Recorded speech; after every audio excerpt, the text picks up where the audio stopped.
C'était en 2004, j'étais dans le centre de formation de Bibo à Treichville, notamment avec Cheikh Tioté, père à son âme. C'est là que j'ai commencé. En même temps, je partais aussi à l'école. J'ai pas fait aussi pas mal de centres de formation, je dirais. L'Académie de Jamac aussi à Jacquesville, voilà, Irma, Grand Bassam, Futuro au stade d'Abidjan. Mais mon club formateur même, c'était à Treichville, avec le Bibo FC. Donc c'est de là que tout est parti. Il y a Alfred Obrou, un agent ivoirien qui est rentré en contact avec nos centres d'information à Treichville, Bibo FC, qui a même bossé avec Bibo FC. Et voilà, ils ont fait venir des recruteurs, je dirais même ses collègues. Ce n'étaient pas des recruteurs, mais ses collègues qui avaient des contacts avec des clubs en Europe. C'est là que tout a commencé. Puis j'ai fait un essai devant eux. C'était concluant. Après, je suis venu en Hollande. 6 mois après, Cheikh Tioté est parti en Belgique. Donc c'est de là que tout a commencé. J'ai commencé comme tout jeune dans le quartier, 7 ans, 8. Va à l'école, il ne faut pas jouer au foot, va à l'école, il ne faut pas jouer au foot, je me cachais. Donc, à partir de 7 ans déjà, voilà, j'aimais ce que je faisais, je tapais dans le ballon déjà, voilà. Après tu prends de l'âge, mais ça a toujours été ma passion. Donc à un moment donné, à la maison, tout le monde partait à l'école sauf moi. Donc, moi, je partais, mais ce n'était pas à 100%. Moi, c'était le foot. Donc, tu as arrêté en quelle classe du coup? Je continuais quand même, comme par hasard. Futuro, on partait à Victor Lopat. Voilà, on nous amenait en car le matin et à l'académie de Yopougon, à l'académie de la mer, pardon, Yopougon, on s'entraînait les après-midi. Quand j'étais avec Bibo, le centre de formation, là, je faisais matin, midi, soir. Voilà, matin et l'après-midi. Donc, avec Bibo, les entraînements, c'était le jour à parcours. Alors, tout le monde partait à l'école. C'était le mercredi, le samedi. Voilà, ceux qui ne partaient pas à l'école s'entraînaient des fois que les après-midi. Donc, nous, c'était le matin et l'après-midi, quand il y a parcours. C'est-à-dire le mercredi, le samedi et des fois le dimanche. Après, à l'académie de Jamac, c'était l'école aussi le matin, les entraînements l'après-midi. À Irma, tout le monde connaît, c'est pareil. Donc, l'école m'a toujours suivi partout. Ça, c'est une grâce et Dieu merci, aujourd'hui, on se débrouille pas mal. Voilà, c'est qui nous permet aujourd'hui de parler devant la caméra et tout. Je n'ai même pas fait la seconde, après troisième, maintenant en 2004, c'est là que j'ai quitté Abidjan. Donc j'allais en classe supérieure, mais après le foot, la passion a pris le dessus. Quand j'arrive à Bruxelles, à l'aéroport des Aventins, j'étais avec le collaborateur d'Alfred Obrou. Quand je sors de l'aéroport, c'était un 9 février 2004, en hiver. Donc moi, c'est le froid qui m'a accueilli dehors qui était impressionnant. Et je me rappelle que cette année, en 2004-2005, c'est vrai que l'hiver, c'était quand même chaud. Donc, tout ce que je lui ai demandé si les gens jouaient dans ce froid-là, il m'a dit oui, que ça joue même en décembre déjà jusqu'en mars, il fait froid. Bon, là, tu n'as pas le choix, mais tout sur le jour qui a suivi, moi, je voulais retourner à Abidjan. Oui, parce qu'il faisait, c'était un froid glacial. J'avais jamais vu ça. Donc après, je rentre à l'hôtel, je réfléchis. Soit tu pars, soit ton avenir commence là. Après, je ne me suis jamais entraîné dans un froid, donc il fallait voir ce que ça allait donner. Maintenant, après 2 jours, j'ai décidé de renoncer, que j'allais me battre pour mon avenir. D'abord, je ne savais même pas que j'allais partir en Hollande. Pour moi, j'allais rester à Bruxelles, où ça parle la langue. C'est après, elle me dit, moi, je pars en Hollande. Et je suis venu avec un certain Karamoko, je crois. Kumara Karamoko, je crois. Il était à l'Afrique. Okay. C'est avec lui que je suis venu. Et lui, on décide de l'envoyer à Gand et moi, je vais en Hollande. Donc moi, je n'étais pas trop pour, parce que je voulais rester en Belgique. Je sais qu'en Belgique, on parlait quand même le français. Mais en Hollande, c'est une autre langue. En plus, c'est dans le froid. Donc quand j'arrive, c'était vraiment difficile. Mais tout ce que Dieu fait, bon, j'arrive, je croise Aruna Kone. On m'avait déjà dit qu'Aruna était là-bas. Donc Aruna aussi a facilité mon intégration. Je partais chez lui. Il habitait juste à Genk. Zokora aussi était à Genk. Zokora jouait là-bas. Aruna habitait la ville de Genk, puisque c'était 20 minutes. C'était faisait frontière là où j'étais, à Roda et Genk. Donc je partais chez Aruna des fois. En tout cas, il m'a facilité l'intégration. Et puis la température, ça m'a beaucoup fatigué. Des fois, quand je rentrais, triste, beaucoup triste même, je dirais, à l'hôtel. Je ne connais personne. Quand je dois aller manger, il faut apprendre les petits mots et tout. Franchement, ce n'était pas facile. Je me rappelle quand moi je suis parti en 2004, en février 2004. Lui, c'était en juillet 2004. Lui, il est parti en Anderlecht. Mais avant son départ, on était beaucoup ensemble. Voilà, les 6 premiers mois que moi j'ai vécu en Europe, voilà, il me disait que voilà, il allait casser la baraque. Voilà, ils sont forts, certes, mais nous, on a plus faim qu'eux. Il me disait toujours, t'inquiète. Bon, je le connais, hein, donc je sais que c'est quelqu'un qui est capable de tout, surtout quand il s'agit de foot. Donc pour lui, j'étais plutôt confiant. Tu vois, donc lui me disait, non, t'inquiète, je sais, tu fais comme si tu ne me connais pas. Cheikh, il a toujours été comme ça. Et moi, j'étais attaquant, c'est vrai que Cheikh était milieu, mais quand ils viennent me demander encore, est-ce que dans le centre de formation, qui tu vois, est-ce qu'il y a plus fort que toi? Donc moi, notamment, je lui ai dit, il y a plus fort que moi. Et je leur parle de Cheikh et Kaba Mamadi. Mais l'équipe, même le groupe, même tout le monde était fort. Tu ne peux pas évoquer tout le monde, même si tu évoques tout le monde, c'est eux qui iront voir qui est mieux pour eux et tout. Donc moi, c'est comme ça que je parle de Cheikh et Mamadi qui était notre capitaine. Cheikh, voilà, il a perdu ses 2 parents aussi comme moi. Donc je voyais comment il était déterminé à l'entraînement, comme moi. Donc tu vois, il y a tout ça qui fait que je voulais que Cheikh quitte Abidjan.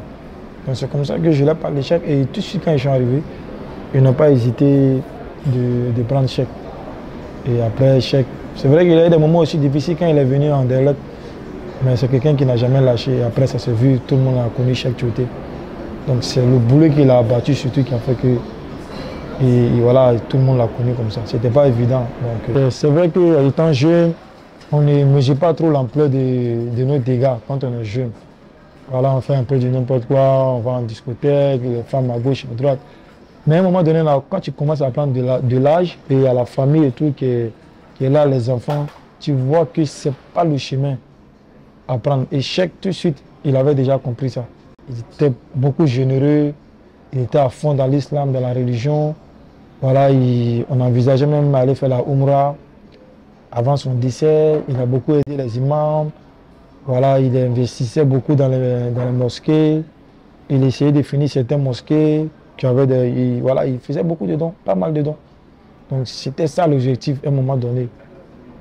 Et voilà, aujourd'hui, il vaut mieux finir de telle manière que finir n'importe comment. C'est ce que je retiens. Je peux dire, j'ai quand même une tranquillité derrière moi.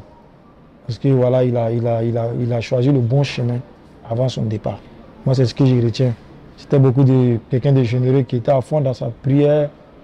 Voilà, qui faisait tout ce qu'il faisait à un moment donné, c'était l'islam, avant son départ. Donc voilà. Moi, je pense que ça a été une belle génération. Dans l'ensemble, de très bons joueurs qu'on a connus, aujourd'hui, qui ont relevé le niveau du football ivoirien pendant des années. Et pour moi, ça reste positif. Le travail que Jean-Marc Guiu il a effectué en Côte d'Ivoire en tant que formateur, tout le monde l'a vu. Donc, en gros, pour moi, ça a été une grande réussite, surtout pour le football ivoirien. Pour moi, il n'y a pas eu de suivi. C'est vrai que Jean-Marc, il est parti. Mais après, quand tu vois aujourd'hui notre sélection, ça ne regorge pas vraiment une génération qui se connaît depuis tout petit. Ça aussi, ça compte beaucoup. Ça peut faire la différence.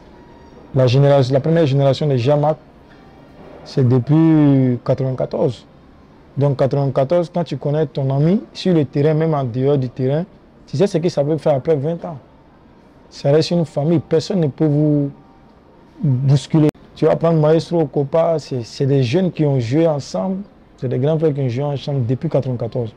Donc c'est normal qu'aujourd'hui, à un moment donné, ils ont écrit l'histoire du football ivoirien, même de l'Afrique à un moment donné. Donc c'est le suivi, ils se connaissent mieux.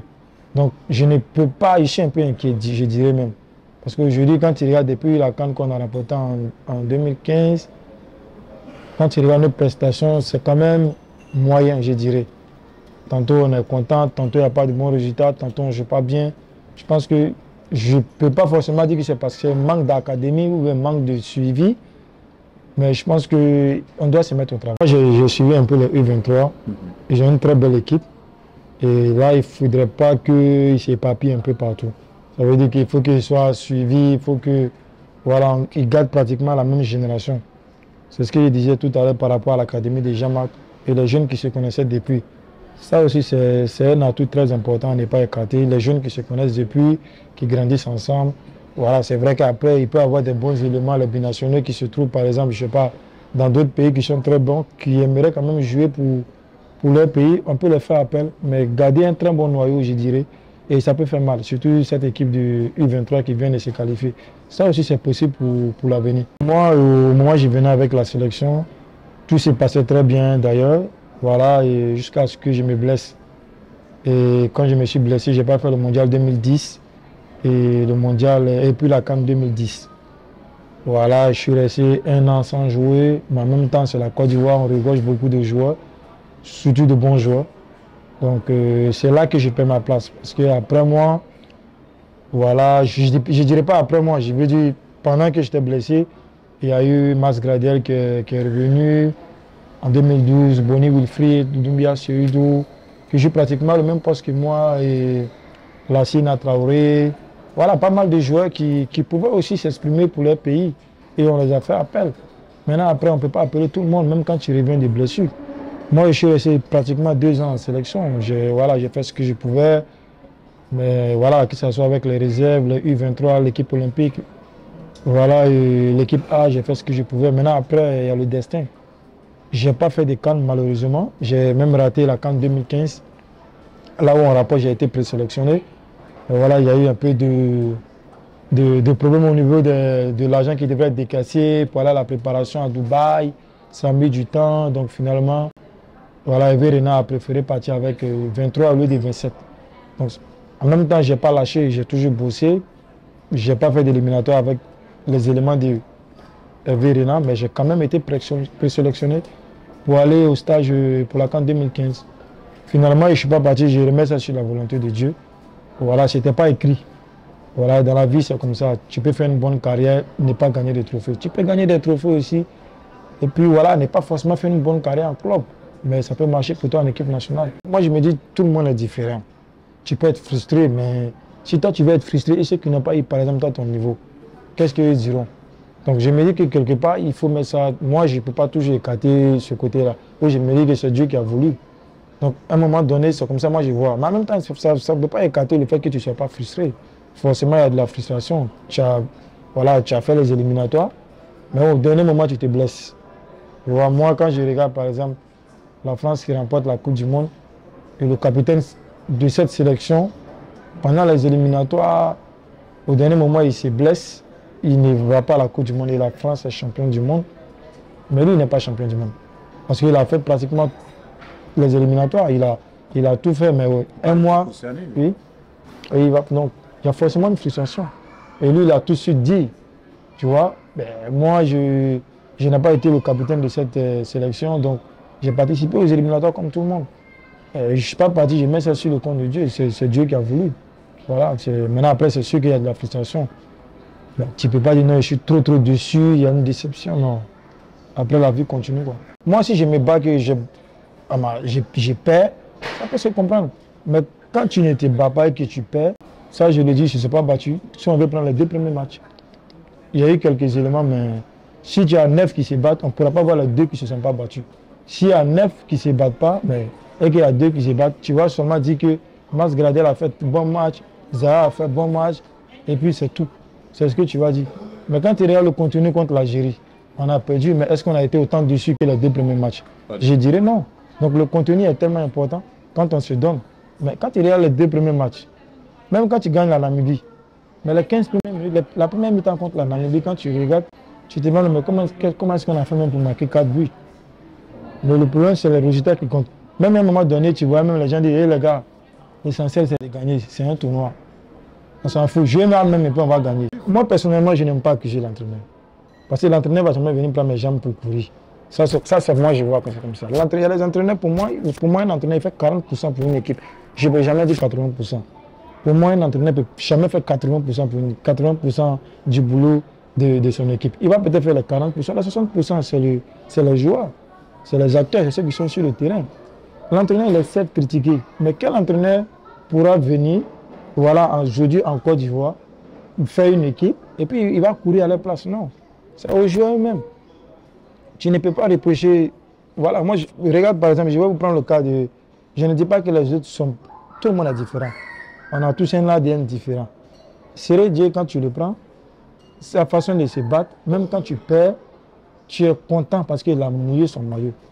C'est de ça qu'il s'agit. Tu vois, le football en Europe et puis en Afrique, c'est différent. Moi, je préfère celui qui va se battre, qui va tout. C'est pour ça que j'ai aimé Cheick Tioté, père à son âme. Ça, c'est mon ami de sang. Je sais comment il est, on sait comment on est. Parce que la vie, il n'y a pas de cadeaux.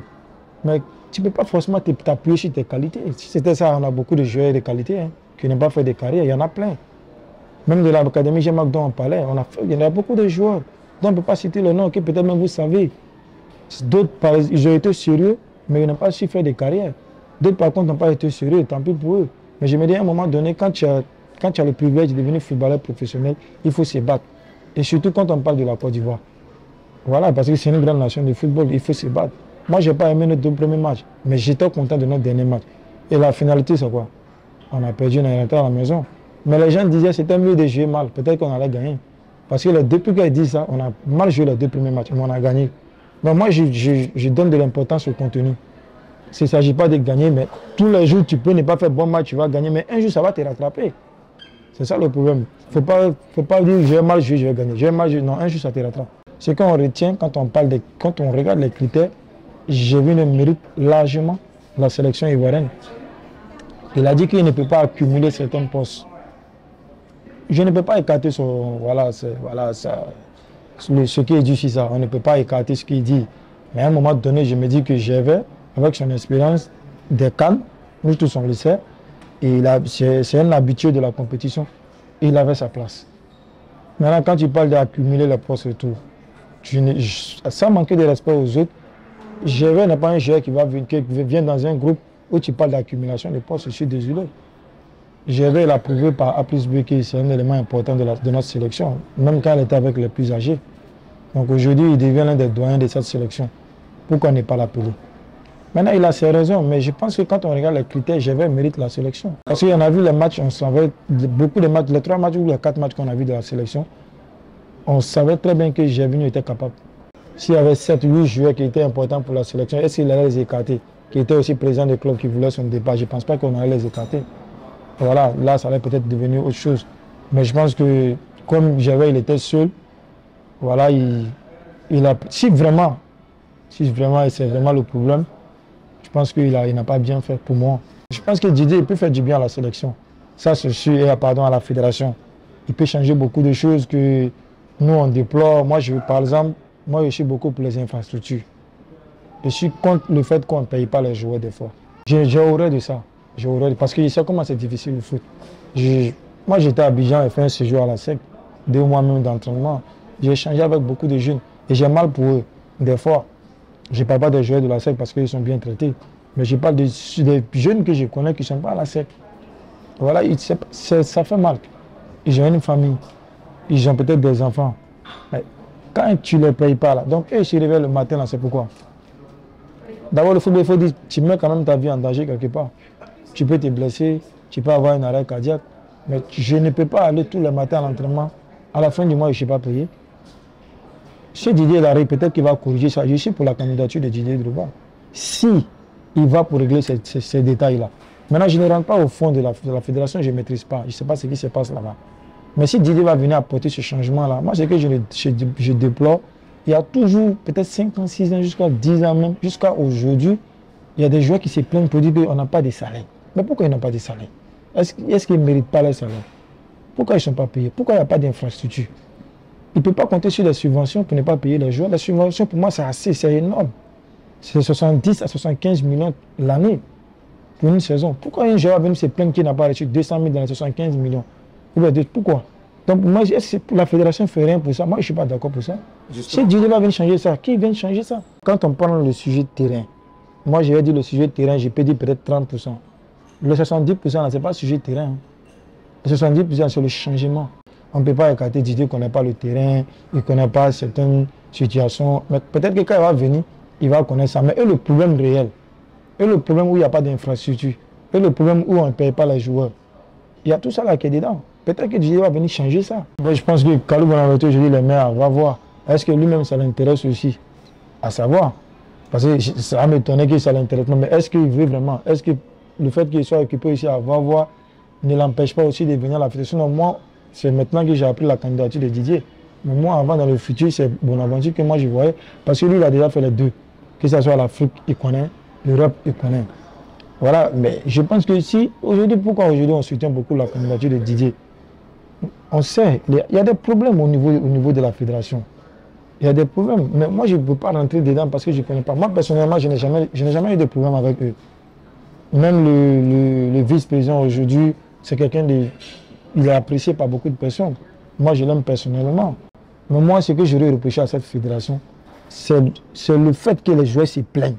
C'est le fait qu'il n'y a pas d'infrastructure. Qu'est-ce que Didier n'a pas donné pour notre football? Donc, on ne peut pas dire que Didier ne peut pas être président de notre fédération. Mais il y a les réels problèmes qui sont là. Voilà pourquoi lui, il parle de terrain. Et puis, quand il parle de terrain, il y a vraiment... Il ne peut pas dire le terrain, il ne peut pas parler de terrain comme ça. Il y a forcément des problèmes. C'est pour ça qu'il parle de terrain. Il parle de sur le terrain, il dit Didier Deleroi n'est pas sur le terrain, mais il peut apporter beaucoup de changements. Et ça, c'est plus important même que ce que lui dit sur le terrain. Sinon, on ne peut pas écarter forcément ce qu'il Nemako dit. Aujourd'hui, le plus inquiétant, aujourd'hui, on voit comment la Côte d'Ivoire est en train de partir, on voit notre équipe nationale. Franchement, il faut qu'on fasse quelque chose. Il ne faudrait pas que 10 ans après, on soit étonné. Aujourd'hui, quand tu vois le Mali, on a vu la dernière CAN. Nous tous, on a vu la dernière CAN. On a vu les pays où on ne s'entendait pas ce qu'ils ont fait. Aujourd'hui, c'est pour te dire que tous ces pays-là, il y en a plus petite équipe. Donc nous, c'est vrai que la Côte d'Ivoire, même quand on entend même que le Bénin nous a battus, on est étonné. Tu vois, peut-être c'est des joueurs qui évoluent en Europe. C'est des binationaux, c'est des joueurs... Enfin, ils sont allés chercher. C'est ce qu'ils nous auraient à faire. Voilà pourquoi on a eu une équipe comme ça, avec la génération de Didier. Pour l'instant, le divorce n'est pas totalement, je dirais totalement prononcé. Mais ça fait pratiquement 2 ans qu'on est en séparation de corps et puis aujourd'hui on est au tribunal. Voilà, je n'ai pas à m'inquiéter pour cela. Voilà, c'est la vie, ça fait partie de la vie. Mais je dirais même que c'est le problème de couple. Voilà, mes ententes, voilà, c'est... Chacun va avoir le dessus. Il y a pas mal de problèmes. Vous savez, les femmes, c'est jamais facile. Donc, comme moi aussi, j'ai mon tempérament, j'ai mon caractère. Donc, je ne cherche pas forcément à dominer la femme. Chacun doit, pour moi, chacun doit savoir prendre sa place et c'est important. Si je vais décortiquer, peut-être que je vais dire beaucoup de choses, mais ce que je retiens, c'est que monsieur et puis madame cherchent à avoir le pouvoir dans le foyer. Ce n'est pas possible. Qui ne se dit pas que lui, là, tu le vois comme ça, là, il est chaud. Mais peut-être qu'elle va rentrer dans le foyer, elle va changer. Lui, elle est comme ça, elle est un peu bizarre. Quand elle va avoir 2 enfants, elle va changer. On a déjà vu ça. Donc, à un moment donné, tu te dis, voilà, elle a un tempérament, mais ça s'est plus aggravé dans le mariage, je dirais. Parce que je me dis qu'à un moment donné, quand tu as ce genre de caractère, peut-être qu'elle n'est pas encore mariée, elle n'a pas des enfants. Quand elle va se marier, elle va se caser. Mais moi, ça a été totalement le contraire.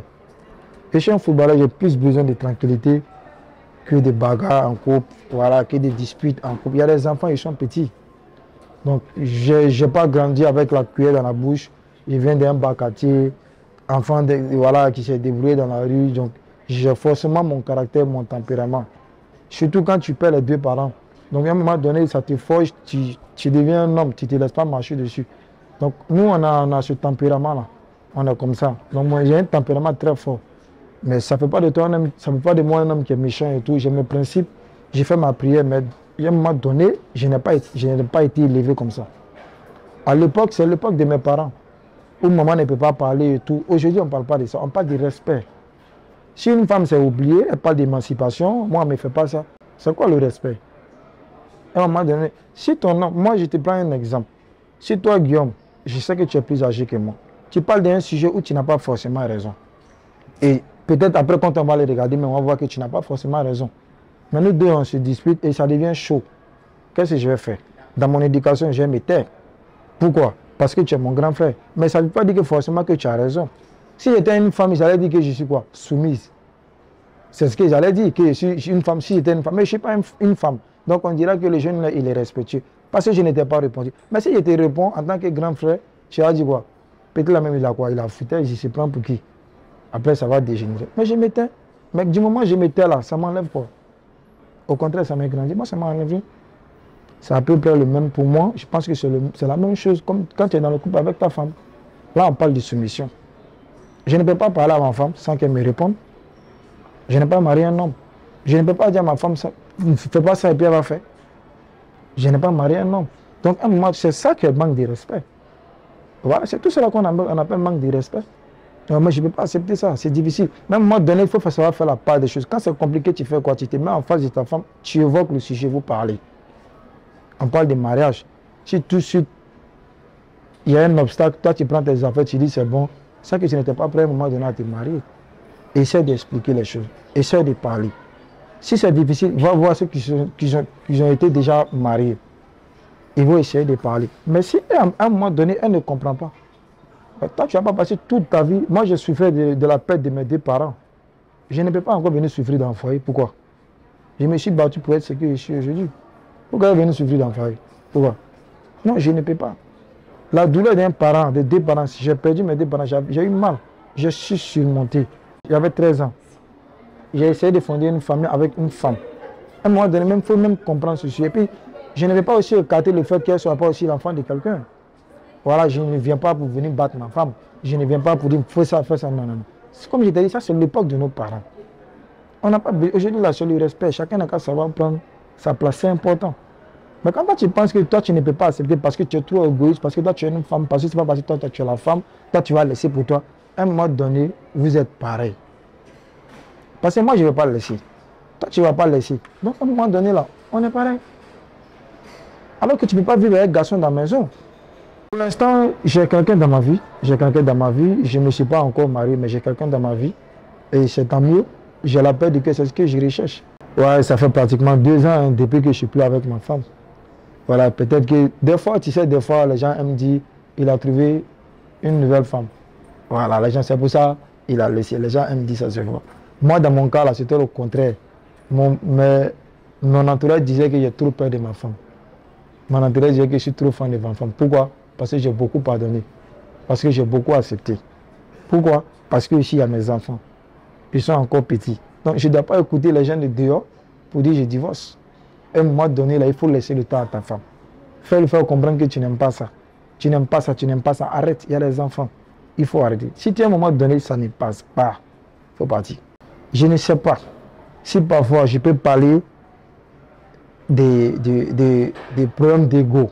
Je ne sais pas si parfois, parce qu'il ne faut pas aussi écarter le fait que nous les hommes aussi, on aime aussi aller dehors. Ça m'est arrivé, je n'étais pas encore marié. Mais et quand tu t'es marié, tu ne peux pas aller voir dehors? Non, je ne suis pas allé voir dehors. Je confirme que je ne suis pas allé voir dehors. Je confirme que je ne suis pas allé dehors. Voilà. Donc je me dis que oui, on a les hommes, on a qu'à se dire la vérité. Quand la vérité, il faut dire, à un moment donné, c'est vrai qu'on n'est pas. Peut-être qu'il y a des couples là. Monsieur, il fait des bêtises. Quand madame se plaint, ça devient par là. Comme s'il a raison. Ça peut arriver. Si tu as trouvé une go aussi, où tu ne vas pas chercher, mais elle va toujours aussi fuir alors que tu ne fais pas. Ça peut aussi amener aussi des problèmes. Si par exemple, tu as des rendez-vous, moi par exemple, je suis beaucoup attaché à mes amis. Je suis beaucoup attaché à mes amis. Parce que, comme j'ai dit, je viens d'un quartier où j'ai toujours été avec mes. Quand j'arrive comme ça, à Abidjan, je suis toujours avec mes amis. Il y a des femmes qui peuvent ne pas aimer ça. Mais tu es marié, à un moment donné, il faut être conscient qu'à une certaine heure, tu dois rentrer. Mais je n'aime pas que tu me mettes la pression quand je suis avec mes amis. Ça peut m'énerver. Mais quand ça m'énerve et que ta femme ne comprend pas, elle aussi, ça devient par là. Donc, à un moment donné, là, tu ne dis pas que forcément, j'ai choisi mes amis pour laisser ma femme. Tu ne te dis pas ça. Mais c'est des petits trucs comme ça qui peuvent allumer le feu. Voilà, ta femme peut ne pas aimer ton petit frère ou bien ta belle femme. Il y a tout ça là qui est là. Mais je me dis, je ne sais pas vraiment ce qui se passe. Mais c'est vrai que c'est fréquent chez nous. Des fois aussi, ça peut être aussi que madame aussi, quand elle voit que monsieur ici en fin de carrière où il n'y a pas d'argent, est-ce que ce n'est pas parce que madame aussi elle est beaucoup obsédée par l'argent qu'en fin de carrière, elle se bat? Moi, par exemple, à un moment donné, je me disais, mais avec quelle femme je vais vivre? Non, on ne peut pas savoir, c'est difficile. Non, on ne peut pas savoir. Parce que pourquoi je dis ça? Tu as déjà tout. Quand tu as déjà tout, une femme qui vient là, tu ne sais pas. Mais moi, actuellement, je suis convaincu que ma copine, actuellement, je suis convaincu qu'elle n'est pas venue pour mon argent. Parce qu'elle a son travail. Et puis, je ne suis pas allé vers elle pour dire que je suis footballeur.